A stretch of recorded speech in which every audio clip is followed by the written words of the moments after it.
இந்த பகுதியில் நம்ம நிறைய பரிகார முறைகள், பரிகார தலங்கள், ஆன்மீக கேள்வி பதில்கள், ஆன்மீக சந்தேகங்கள், என்ன பிரச்சனைக்கு என்ன மாதிரி வழிபாடு பண்ணணும்னு தொடர்ந்து பார்த்துக்கிட்டு இருக்கோம்.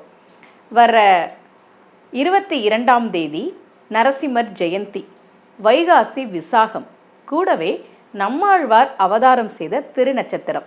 வைகாசி மாதம் விசாகம் நட்சத்திரம் அன்றைக்குத்தான் நம்மாழ்வார் அவதாரம் செய்தார். அன்றைக்கு நாம் செய்ய வேண்டிய வழிபாடு பற்றி தான் நான் உங்களுக்கு இப்போ சொல்ல போகிறேன்.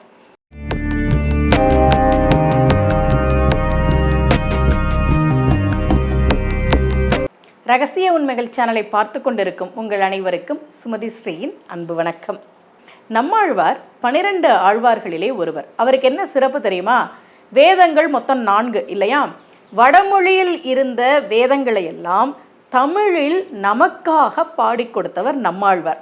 அதனால தான் அவருக்கு பேரே வேதம் தமிழ் செய்த மாறன். மாறன்னா என்ன அர்த்தம்னா மாறுபட்ட குணங்களை உடையவர். பொதுவாக ஒரு குழந்தை பிறந்த உடனே அது அழும் இல்லையா? ஆனால் திருக்குறுகூரில் காரியாருக்கும் உடையநங்கைக்கும் மகனாக அவதாரம் செய்த நம்மாழ்வார் பிறந்த உடனே அழவே இல்லை. இயற்கைக்கு மாறான குணங்களை கொண்டிருந்த காரணத்தால் அவருக்கு பெயர் மாறன். அவர் வேதங்களை தமிழ்படுத்தி கொடுத்தார். நம்மாழ்வார் பாசுரத்தை நீங்கள் பாராயணம் பண்ணினா வேதங்கள் அனைத்தையும் படித்த பலன் நிச்சயமாக கிடைக்கும். அவர் 16 வருடங்கள் புளிய மரத்தில் ஒரு பொந்தில் தவம் செய்தார். அந்த தவம் செய்ய செய்ய ஒரு பேரொளி கிளம்பியது. அது எங்கே வரைக்கும் இருந்தது தெரியுமா? வட இந்தியாவில் அயோத்தியில் இருந்தார் மதுரகவி ஆழ்வார். இவ்வளவு பெரிய ஒளி எங்கிருந்து வருதுன்னு அந்த ஒளியை தேடிக்கொண்டு தான் வந்தார் மதுரகவி ஆழ்வார். வந்து நம்மாழ்வாரை சந்தித்து ஒரு கேள்வி கேட்டார். செத்ததின் வயிற்றில் சிறியது பிறந்தால் எத்தை தின்று எங்கே கிடக்கும்? நம்மாழ்வார் ரொம்ப அழகா பதில் சொன்னார், அத்தை தின்று அங்கே கிடக்கும். இதெல்லாம் ஞானிகள் பேசிக்கொண்ட மொழி. அதுக்கு நான் என்ன அர்த்தன்றத சொல்கிறேன். செத்தது அப்படின்னா இந்த உடல், சிறியதுன்னா உயிர்.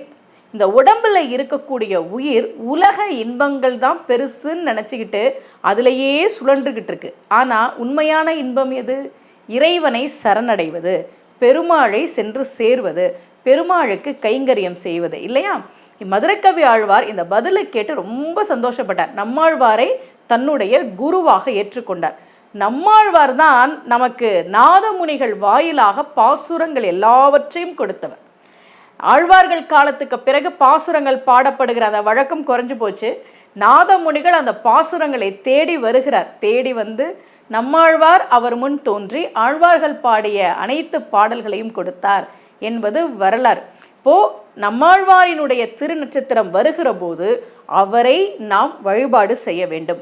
அவர் நமக்காக பாடி கொடுத்த எத்தனையோ பாசுரங்களில் ஒரே ஒரு பாசுரத்தை மட்டுமாவது படிங்க. நீங்கள் நம்மாழ்வார் பாசுரங்களில் உங்களுக்கு என்னென்ன பாசுரம் தெரியுமோ அதெல்லாம் நீங்கள் சொல்லுங்கள். எப்போதுமே குருவருள் மூலமாகத்தான் திருவருளை பெற வேண்டும். வைணவ மரபும் அதுதான், சைவ மரபும் அதுதான். நம்முடைய குருமார்கள் அவதாரம் செய்த அந்த நாட்களில் அவர்களை வழிபாடு செய்கிற போது நிச்சயமாக நமக்கு குருவருள் கிடைக்கும். குருவருள் மூலமாகத்தான் நமக்கு திருவருள் கிடைக்கும். அதனால வருகிற வைகாசி மாதம் விசாக நட்சத்திரம் அன்றைக்கு நரசிம்மர் ஜெயந்தி காலையில் சுவாதி நட்சத்திரம் வரும்போது முடிஞ்சிருது. அதன் பிறகு விசாக நட்சத்திரம் தொடங்குகிற போது முருகப்பெருமானை வழிபாடு செய்யுங்கள். கூடவே நம்மாழ்வாரையும் வழிபாடு செய்ய வேண்டும்.